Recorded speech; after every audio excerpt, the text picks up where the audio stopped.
Ladies and gentlemen of the audience, my name is Maria Blanta and I'm an undergraduate student in the Department of Occupational Therapy in the University of West Attica.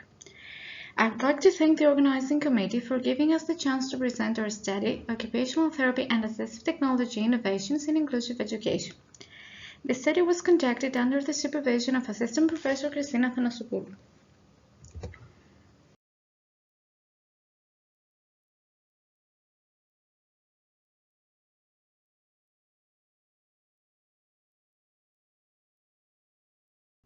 To begin with, I would like to give a short definition of occupational therapy.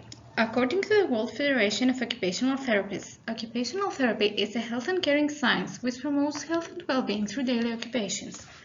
Occupations are all these that the person needs, wants, or has to do.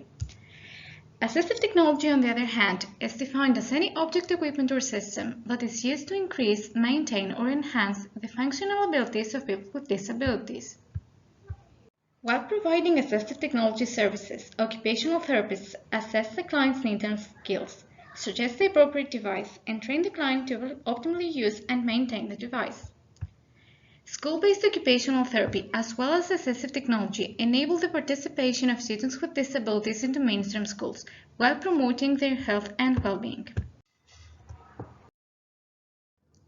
The aim of the study was to conduct a narrative review of the literature concerning three main themes. First of all, the categories of assistive technology used within the school environment, as well as the equipment needs category.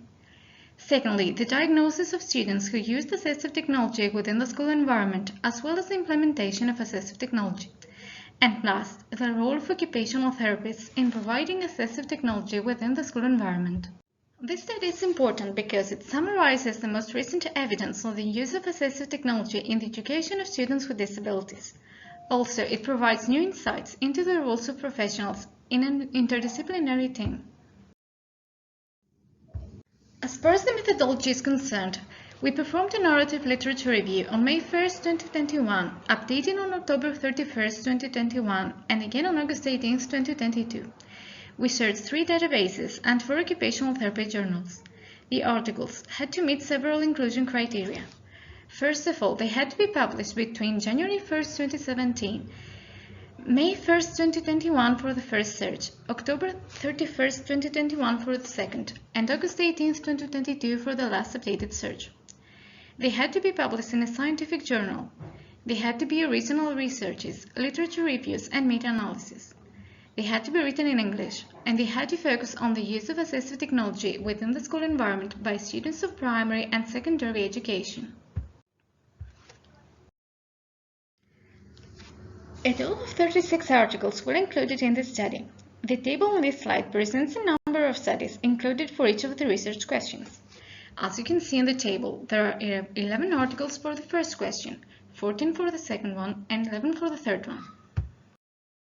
Our first question was about the categories of assistive technology used within the school environment and the equipment in its category.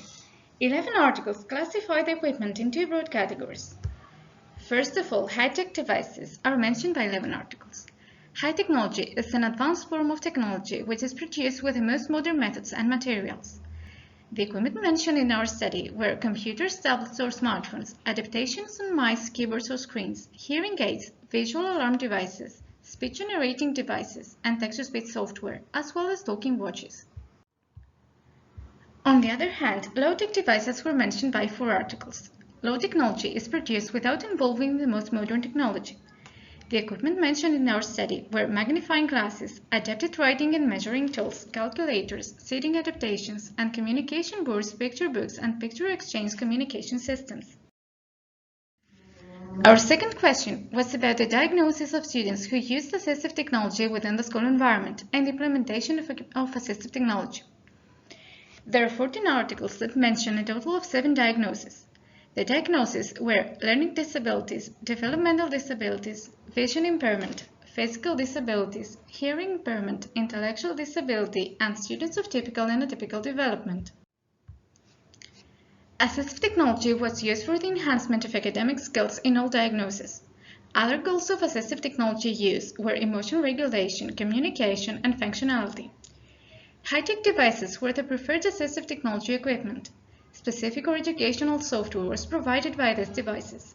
On the other hand, low-tech devices were the preferred assistive technology equipment among students with vision impairment. There was a study conducted in 2018 which concluded that high-tech devices were not beneficial for the student population. It was mentioned that students with vision impairment required a lot of assistance by classmates and teachers to use high-tech devices. With this exception, assistive technology was a successful and beneficial intervention in the majority of researches. Our third question was about the role of occupational therapists in providing assistive technology within the school environment. This question consists of three parts.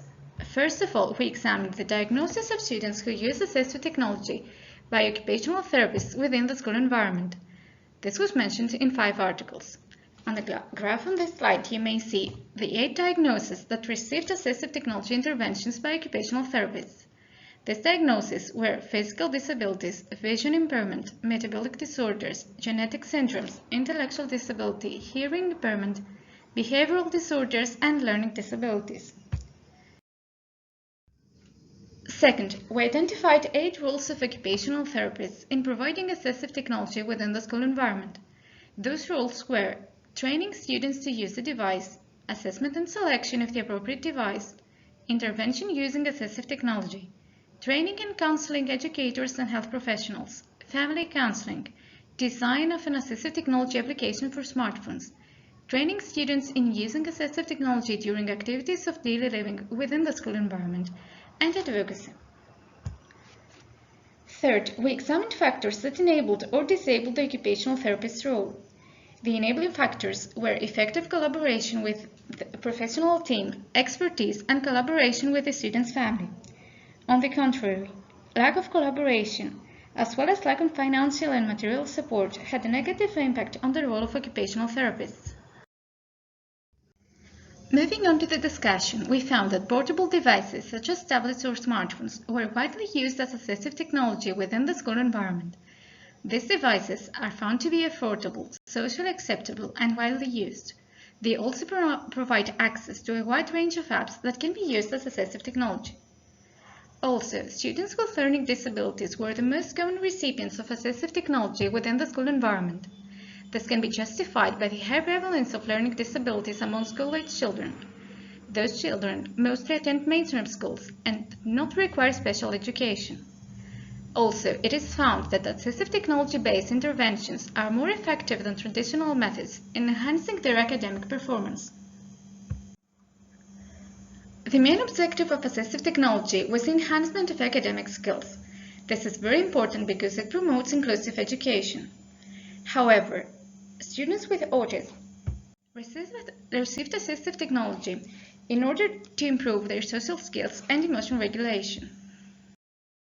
Despite the fact that school-based occupational therapy is being promoted globally as a means to protect and promote the child's right to education, occupational therapy interventions for school-age children are usually not being provided within the school environment. This is closely related to the most prominent limitation of this research, which is the limited number of related studies concerning the occupational therapist's role. Also, occupational therapists participated in a really low percentage in relevant studies. Hence, it is important for future research to prove the significance of the involvement of occupational therapists in the provision of assistive technology services within the school environment. Also, it is important to prove the appropriate assistive technology implementation within the school environment. To summarize the main findings of our study, studies reported that assistive technology was referred to students with both mild and serious disabilities. Also, the roles of each professional in applying assistive technology were not adequately defined. Although school-based occupational therapy is a beneficial practice area, relevant literature is still limited. Future research is needed to highlight the latest assistive technology interventions in inclusive education.